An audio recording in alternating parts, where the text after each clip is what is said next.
사회복지 전문 방송 한영우의 공감복지 라디오. 자, 오늘 이 시간에는 청소년 교육 활동과 김용희 쌤과 함께 어른들이 모르는 그들만의 이야기를 함께 들어보는 시간입니다.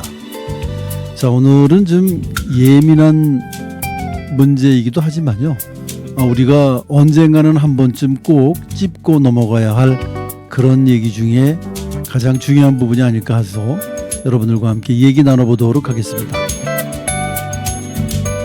자, 오늘도 좋은 얘기해 주실 청소년 교육활동가 김용희 선생님과 함께 여러분들 인사 올리겠습니다. 안녕하세요. 네, 안녕하세요. 반갑습니다. 네. 자, 오늘 주제는 좀 민감한 주제를 갖고 오셨다고. 네. 아마 또 오픈되기도 되게 민감하긴 하지만 네. 그래도 아마 많은 분들이 제일 궁금해하시는 이제 성에 대한 주제를 좀 이렇게 다뤄볼까 합니다. 네. 사실 저 어렸을 때만 하더라도 성교육 같은 거 하면 너무 이렇게 추상적인 얘기들을 많이 했었거든요. 뭐 사실 피임 도구에 대한 얘기들도 그때는 별로 안 했었고, 그냥 남자가 성장되면 뭐 털도 많이 나고, 네. 여성분들은 성장이 되면 뭐 이렇게 변화가 된다 정도의 성교육이었다면, 네. 요즘 좀 더 구체적으로 많이 하는 것 같아요. 그만큼 이제 알아야 될 것들도 많아지고 있으나 디지털 세계가 다가오다 보니까 성에 대한 문제들이 좀, 그리고 보호를 해야 될 것들이 명확해지는 것 같습니다.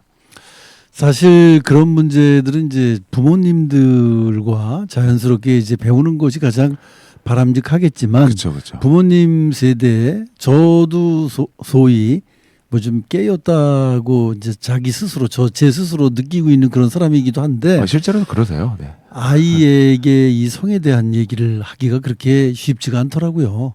그래서 저도 굉장히 어렵게 그냥 뭉뚱그려서 얘기했었던 그런 시기가 있었거든요. 초등학교 때 굉장히 어렵게 이제 꺼냈던 얘기가 있고, 또 이제 목욕을 늘 같이 다니니까 남자 놈이니까 이제 계속 다니면서 이제 신체적인 변화를 너도 이 다음에 어른이 되거나 사춘기가 되면 이렇게 아빠같이 몸이 변할 수 있어. 그렇죠. 이렇게 바뀔 수 있고, 또 그렇게 되면 뭐 이런 식으로 이제 얼버무려서 대충 이제 이해할 수 있게끔 얘기를 해주고 그렇게 이제 넘어갔었는데, 이제 우리 김용희 쌤 시절에는 학교에서 성교육을 했나요? 그러면? 아까 말씀드렸다시피 하긴 했었는데, 정말 그냥 그런 어떤 성장의 뭐 2차 성징에 대한 부분들이 거의 주였던 것 같고, 사실 저도 이제 아들을 키우는데 아들이 6살이거든요. 그러니까 같이 샤워를 하면 물어봐요.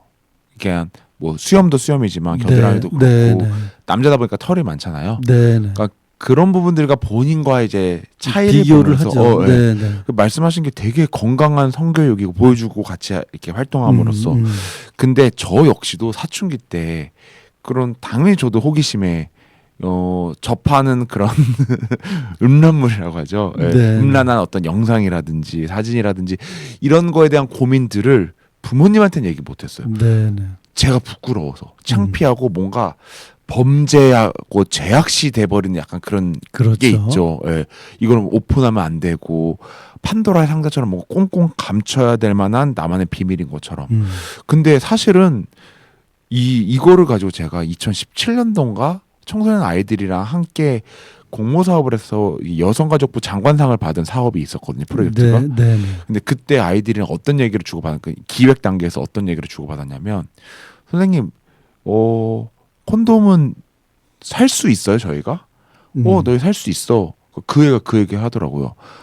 근데 왜 저희는 콘돔을 살 수 있는데 이런 것들을 왜 하면 안 되나요? 라고 물어보는 거예요. 근데 진짜 말 그대로 콘돔의 사용은 사실은 그런 관계에서 사용하는 건데, 그걸 아이들한테도 차라리 그럼 올바른 피임법을 알려주는 게 맞는 건지, 아니면 그래도 너가 책임질 나이에 해야 되는 게 맞는 건지, 그러니까 이런 분간이 안 생기더라고요, 저도.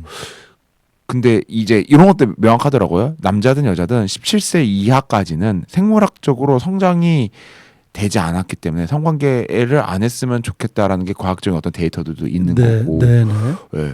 그럼에도 불구하고 자료를 하나 가져왔거든요. 2024년 보건복지부에 있는 자료인데요.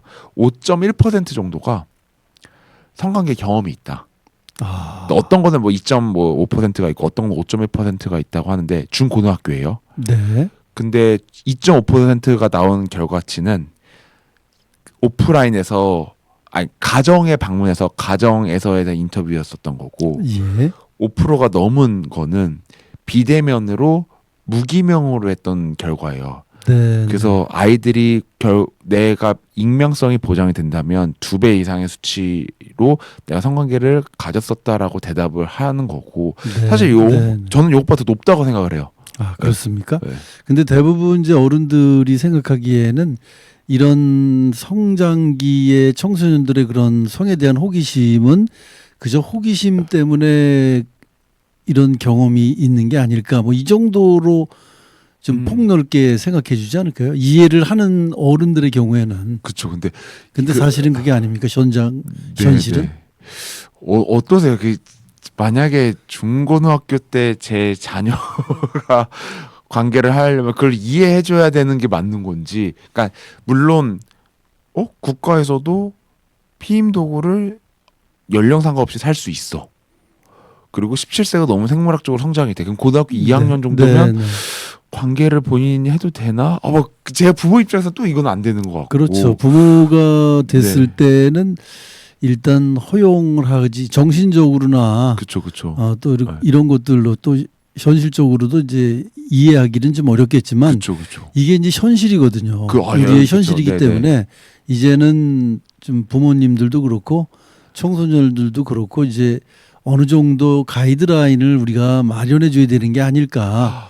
저는 그렇게 생각을 하거든요. 왜냐하면 쉬쉬거리고 있다고 이게 덮어지는 게 아니거든요. 정확한 것 같아요. 그래서 말씀하신 부분들이 되게 명쾌했던 게 가이드라인이 없거든요. 언제 몇 살이 돼서 뭐 해라 뭐 이런 건 아니더라도 이거를 하지 말아야 된다. 왜? 아니면 요때부터는 그래도 해도 된다. 단 어떤 뭐 책임이라든지 피임이라든지 이런 것들을 명확하게 해야 되고 그 이유에 대해서 오픈을 해야 되는데 그냥 뭔가 물론 결혼 전에 연애 때도 충분히 많이 할 수 있음에도 불구하고 결혼까지는 하지 말라라는 게 약간 아직까지 우리나라 사회의 분위기 같은 그렇죠. 관념적인 생각들이 있죠. 그렇죠. 근데 사실은 이제 어른들 뭐 저도 만약에 아이가 그런 걸 물어본다면 좀 얼굴이 빨개졌을 거예요.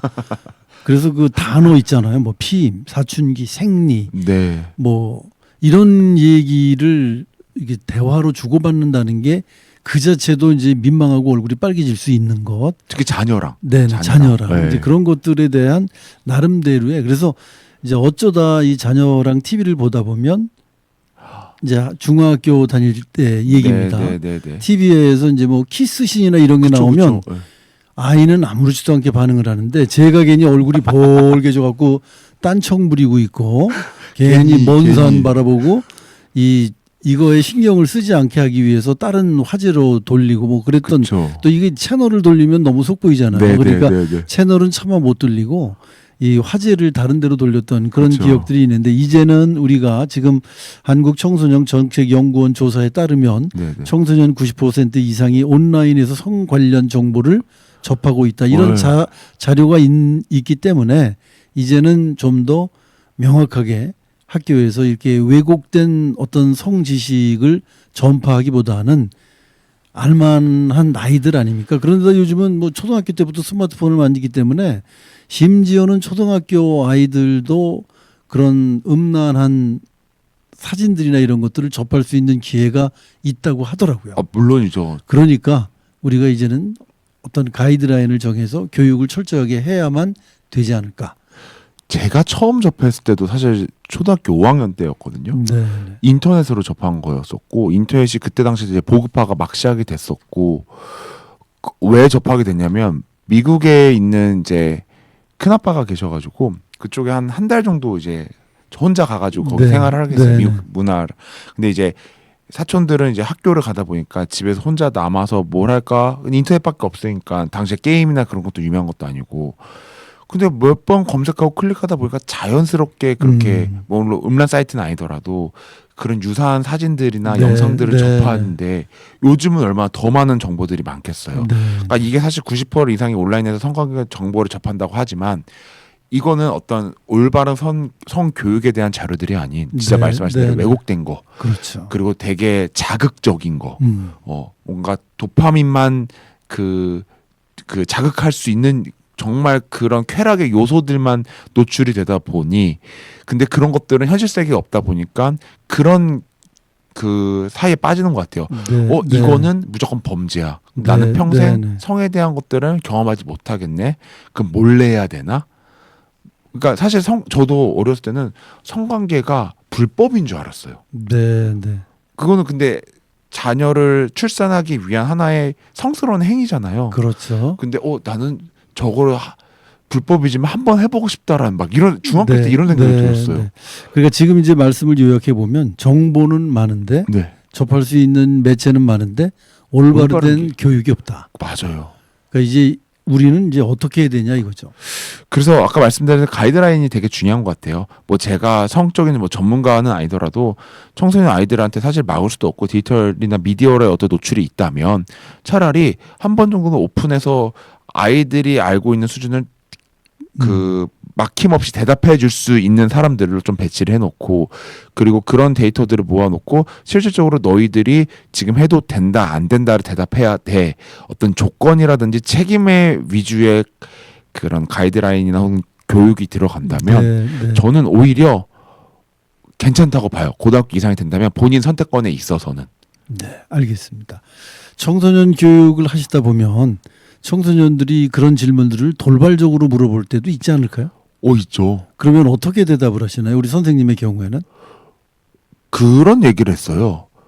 이게 정말 순수한 의도로 물어봤어요. 선생님, 저희는 뭐 법적으로 뭐 문제가 될 거 없다고 하는데 할 공간이 없어요. 이렇게 얘기한 친구가 있었어요. 네.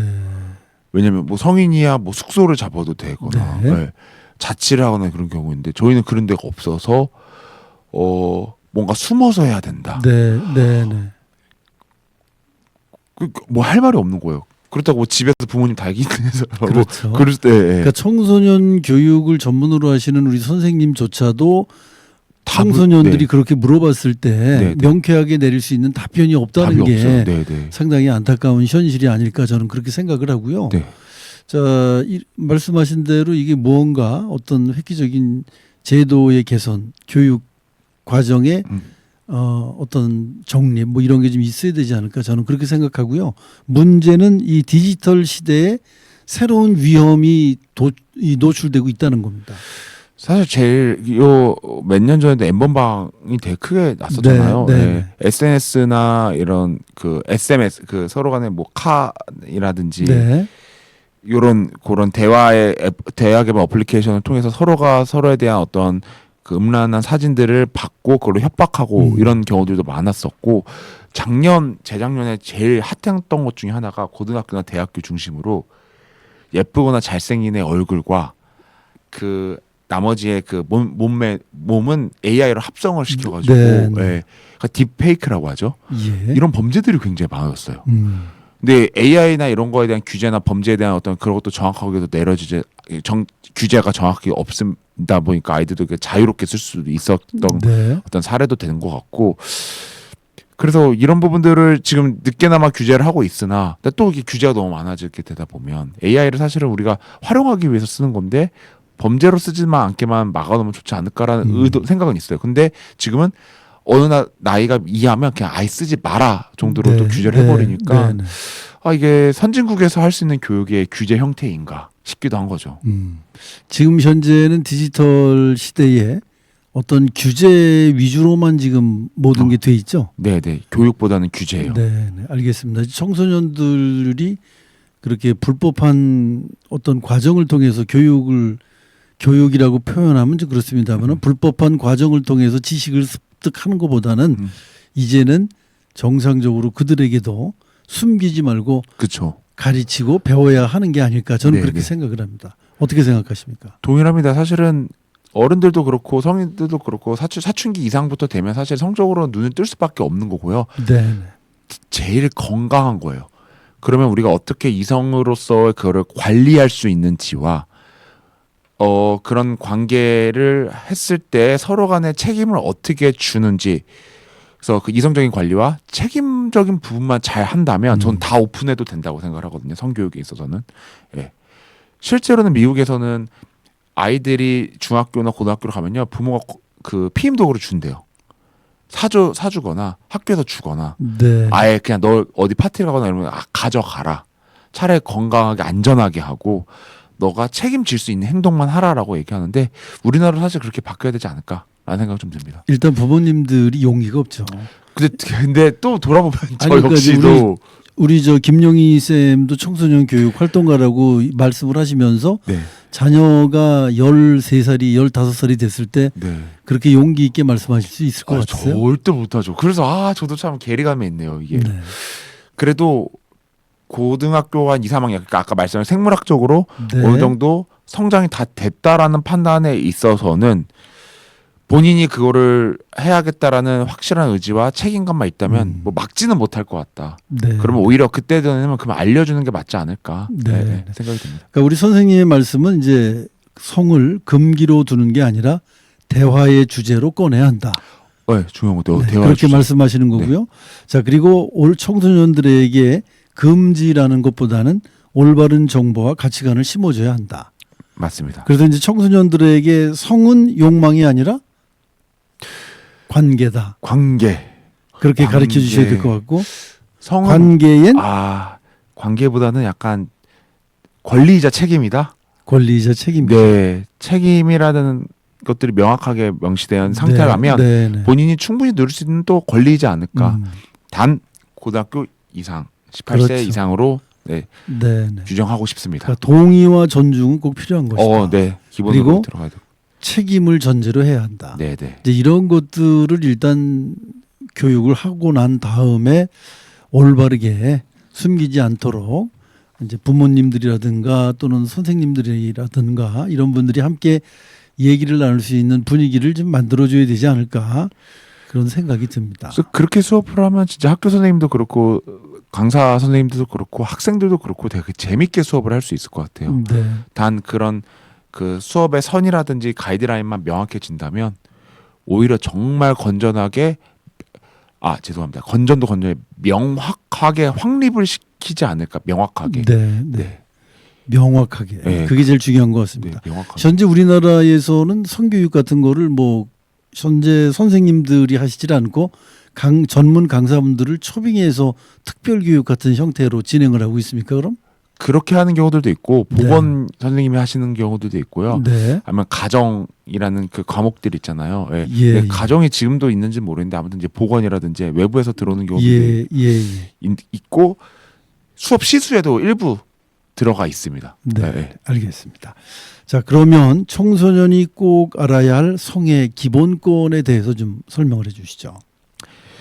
사실 성적 자기결정권을 좀 얘기를 하고 싶어요. 그러니까 내가 특히나 이제 성에 있어서는요 혼자만의 그런 관계는 아니거든요. 네. 나와 그 사랑하는 사람 간의 관계에서 생기는 권리인데 한 명만 좋다고 해서 할 수 있는 것들은 아니고 내가 사랑하는 사람이 좋다고 하더라도 난 충분히 싫다라고 얘기할 수도 있는 거고 그러면 서로 또 합의하에는 또 좋아서 자기 결정에 의해서 관계를 맺는 것도 되게 건전하다. 이게 바로 성 기본권 혹은 이제 자기 결정권이라고 보시면 좋을 것 같고요. 아까 선생님께서도 짚어주셨다시피 동의라는 게 되게 중요한 것 같아요. 뭐 그렇다고 뭐 계약서를 쓰고 이런 건 아니더라도 조금의 불편함이라든지 혹은 상대방의 눈치를 봐서 해주는 거는 절대 아니라고 봐요. 네. 그러니까 커피 한 잔 사주고 밥 사주는 거는 내가 불편하더라도 한번 사줄 수 있다라고 보더라도 내 몸이거든요. 내 몸은 정확하게 기다 아니다라고 명확하게 얘기할 수 있는 권리가 누구한테도 있고 그걸 해야지 더 큰 상처라든지 혹은 더 큰 책임감을 안 져도 된다라는 좀 얘기를 하고 싶습니다. 그래야지 범죄율도 낮아지고 범죄를 넣어서도 저를 지키면서도 건강한 성관계를 유지할 수 있지 않을까. 그러니까 요즘은 이게 몰래 사진을 찍는 분들도 많이 계시잖아요. 이제 그런 분들이 찍어서 화장실이나 유통을 하고 네. 이제 그런 분들이 사실은 문제인 건데 그런 범죄도 단호하게 규제를 하고 네. 그리고 또 친한 관계를 빌미삼아 그렇게 요구하는 그런 경우도 있다고 하더라고요. 그렇죠. 네, 그런 것들도 좀 사전에 확실히 교육을 시키고 동의를 하고 네네. 또 그런 주의를 좀 해야 될 것 같은 생각이 들기도 합니다. 특히나 어린아이들 같은 어리면 어릴수록 그 권력에 대한 그러니까 관계보다 그 상하관계 권력에 네, 네, 네. 의해서 어쩔 수 없이 하는 사례들도 적지 않게 있거든요. 그렇죠. 네. 가스라이팅 되는 그런 그쵸, 경우가 그쵸. 많이 있기 때문에 네. 그런 것도 주의를 해야 될 것 같고 그런 거에 대한 교육도 좀 충분히 네. 시켜줘야 될 것 같습니다. 디지털 성범죄 예방 또 도움이 필요할 때 어떻게 해야 됩니까? 사실은 우리나라가 그래도 선진국이고 특히나 예방이라든지 규제라든지 이런 것도 기가 막히게 또 잘 네, 해주고 안전망이 이게 되게 또 좋습니다. 그래서 제일 좋은 거는 112 잘 모르겠으면 112가 제일 좋을 것 같고요. 네. 청소년 상담 번호가 있는데 1388이거든요. 네. 무료로 언제든지 도움을 받을 수 있고 이거 외적으로도 이제 디지털 성범죄 피해자 지원 센터들도 운영이 되고 있으니까 뭐 어려우시니까 딱 이 두 개만 외우시면 될 것 같아요. 청소년이든 성인이든 내가 성폭력이나 성범죄를 당했다. 112가 제일 깔끔하고요. 네. 근데 내가 아직 누군가에게 알리기 두렵고 혹은 그 전에 뭐 어떤 상담을 받고 싶다. 그러면 1388을 통해서 청소년이라면 1388을 통해서 상담을 받아보시면 될 것 같습니다. 부모님이나 교사 그런 분들께 권해드리고 싶은 그런 말씀은 없나요? 아이들이 부모님한테 성에 대해서 물어본다는 것 자체는 이미 신뢰한다는 거거든요. 네. 근데 그때 당시에 너무 부끄럽거나 본인이 민망해서 그러니까 뭐 돌려서 말하거나 아니면 약간 버럭하거나 네. 얼굴이 빨개진다면 아이들도 도움을 받지 못해. 그러니까 도움이 필요하니까 요청을 한 건데. 그럼요. 예, 궁금해서 그럴 때 오히려 당당하게 얘기하고 오히려 더 깊게 명확하게 얘기해 주실 필요가 있지 않을까 내 생각이 듭니다. 네. 부끄럽다고 반응을 하게 되면 청소년들이 이제 대화의 문을 그냥 닫아버리기 때문에 네. 일단 자연스럽게 받아들이시는 게 좋고 성은 숨기면 호기심이 남고 이야기가 되면 지식으로 남는다. 그 얘기를 써오셨어. 대본에 굉장히 좋은 말씀을 네네. 써오셨는데 청소년이 성을 올바르게 이해하려면 어른이 먼저 건강한 언어로 말해주는 용기가 필요하다. 이게 이제 부모님이나 선생님께 드리는 말씀이신 것 같아요. 네, 맞습니다. 네. 자, 이제 마지막으로 오늘 주제는 사실 굉장히 뭐 어려운 주제고 네네. 함부로 언급하기도 참 지금 굉장히 부끄러운 그런 이제 우리부터 당당해지시자고. 네네네. 클로징 마무리 멘트 한 말씀 해주시죠. 사실은 성을 올바르게 인식하는 것들이 아이들이나 어른들도 명확하게 알고 있음에도 불구하고 모호하게 얘기하는 맞는 것 같아요. 그래서 그런 모호함이 사실 우리의 그 태도거든요. 네. 네, 그 태도라는 부분들을 좀 이렇게 변화했으면 좀 좋을 것 같아요. 이 부끄러운 것들만이 아니고 충분히 나눌 수 있는 대화의 하나의 주제인 거고 네. 그 태도의 변화를 통해서 조금 더 명확하고 조금 더 안전하고 건강한 성 인식을 주시면 좋을 것 같습니다. 네, 고맙습니다. 네, 감사합니다. 성은 감정이자 관계다. 잘 알고 안전하고 존중받을 수 있게 하자. 또 성에 대해서 배우는 건 부끄러운 것이 아니고 나와 타인을 지키는 법을 배우는 것이다. 네. 이런 말씀들을 쭉 써오셨는데 그런 얘기는 하나도 안 하시네요. 청소년 여러분의 올바른 성인식은 지식이 아니라 태도에서 시작된다. 네. 오늘 이야기는 누군가에게 불편할 수 있지만 이 불편함이 바로 건강한 변화를 만드는 첫 걸음이길 바란다. 이런 말씀도 함께 적어 오셨는데 본인이 부끄러워서 그러신지 이런 말씀을 다 못 해주셨어요. 제 성격 이제 대본에 있는 거 잘 못하더라고요. 제가 네, 준비하더라도. 네. 좋은 말씀 많이 써오셨기 때문에 제가 네. 다시 발표를 해드렸고요. 오늘 감사합니다. 참 민감한 주제를 참 쉽게 네. 이해하기 편하게 얘기해 주셔서 고맙고요. 청소년들이 모르는 얘기 우리 어른들에게 많이 일깨워 주셔서 고맙습니다. 감사합니다. 오늘 말씀 감사합니다. 네, 감사합니다.